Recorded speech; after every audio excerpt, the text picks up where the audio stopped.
Welcome back to another deep dive on the Explainer. Let's get right into it today because we are dissecting a seriously complex textual puzzle. We're looking at some recent theological analysis that proposes something completely radical. To truly understand the end times timeline, you actually can't read the Synoptic Gospels of Luke, Mark, and Matthew in their traditional order. Instead, the material we're exploring suggests that by rearranging these texts, they function as a literal cipher, unlocking a hidden, highly specific 10.5-year timeline.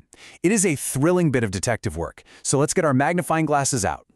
Okay, let's dive into this ancient riddle. According to this framework, the absolute key to decoding the Gospels actually sits right here in the book of Revelation, chapter 17, verse 8. The text describes a prophetic figure, the beast, moving through three very distinct phases of existence. There's a phase where he was, a phase where he is not, and a final phase where he shall ascend out of the bottomless pit.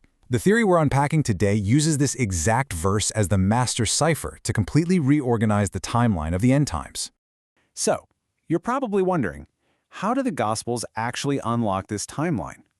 Well, the argument here is that we must treat these ancient texts almost like a detective's corkboard. By tracking exactly when and where specific prophetic figures pop up across Luke, Mark, and Matthew, a completely new chronological pattern emerges. It's an approach that argues the traditional reading order simply won't work if you want to solve the riddle of the beast's timeline. Real quick, here is our roadmap for today. 1. Decoding the puzzle. 2. The beast that was. 3. The beast that is not. 4. The beast shall ascend. And 5. The complete timeline. All right. Section 1. Decoding the prophecy puzzle.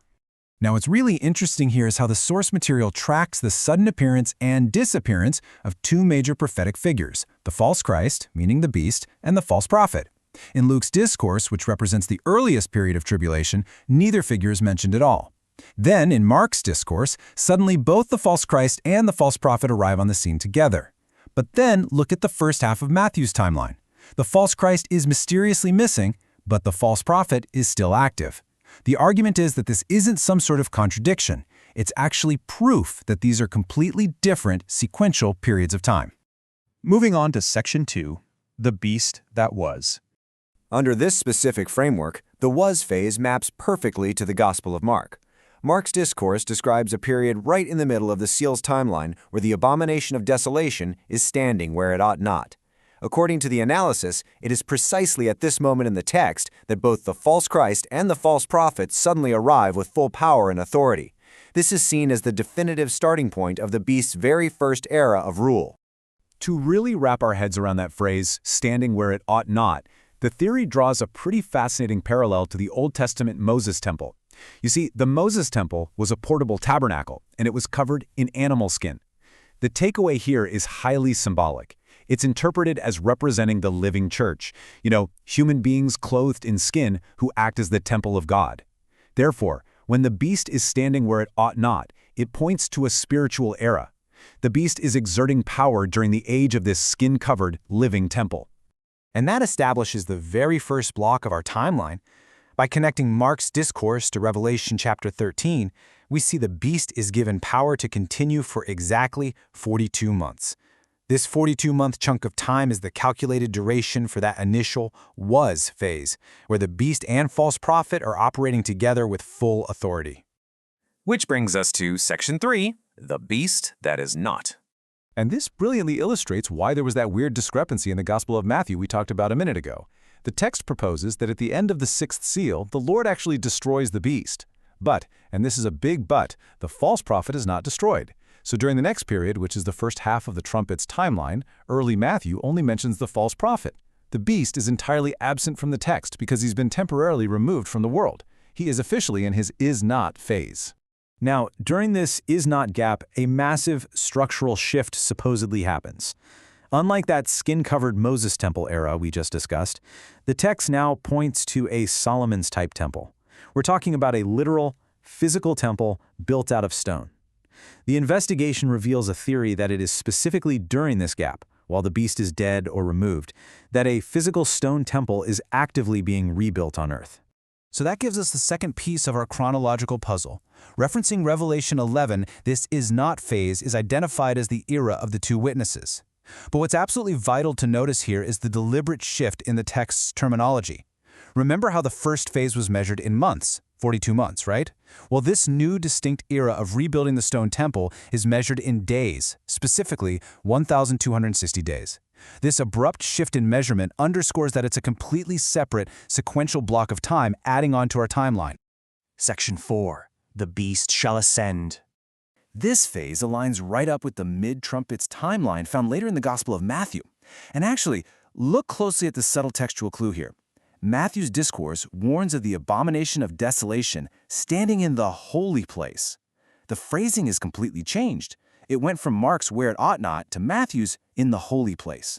The theory argues this change is highly deliberate. It's now a holy place because that literal stone temple we just talked about, it's been fully rebuilt during the gap phase.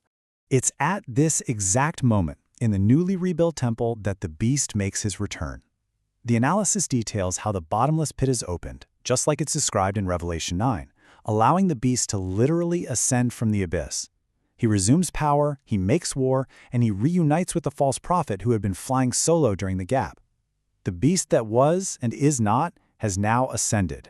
And this completes the three-part build of our timeline. The duration of this final shall ascend phase uses the phrasing found in Revelation 12, a time, times, and half a time. Mathematically speaking, a time is 1 year, times is 2 years, and half a time is half a year. So why does this matter? Because the text deliberately uses yet another completely different unit of measurement. It's signaling that this is a distinctly separate sequential 3.5-year period tacked right onto the end. Section 5. The complete prophetic timeline. So the crucial point is, when we bring all our detective work together onto one master board, reading the texts in this proposed nonlinear order, a super clear chronological flow emerges. Point 1. The was phase from Mark's discourse lasting 42 months. Point 2. The is not gap phase, where the beast is gone and the temple is rebuilt, lasting 1,260 days. And point 3, the shall ascend phase from Matthew's discourse, lasting exactly 3.5 years. Let's do the math here. When you convert these three distinct phases into years, 42 months, that's 3.5 years. 1,260 days, that's 3.5 years. And time, times, and half a time, again, 3.5 years. Add them all together, and we reach a definitive total of 10.5 years of tribulation. This massive puzzle, solved by reordering Luke, Mark, and Matthew around the cipher of Revelation 17, leads right to this exact mathematical conclusion. It is honestly incredible how a single verse can be used to completely re-engineer our understanding of historical texts. As we wrap things up today, I want you to consider this. How do these ancient texts continue to inspire such complex, mathematical, and highly structured modern interpretations? Whether you view this as a divine code or just a fascinating literary puzzle, the sheer intricacy of this timeline is absolutely undeniable. Thank you so much for joining me on this explainer today. Keep asking questions, keep analyzing the data, and I'll see you next time.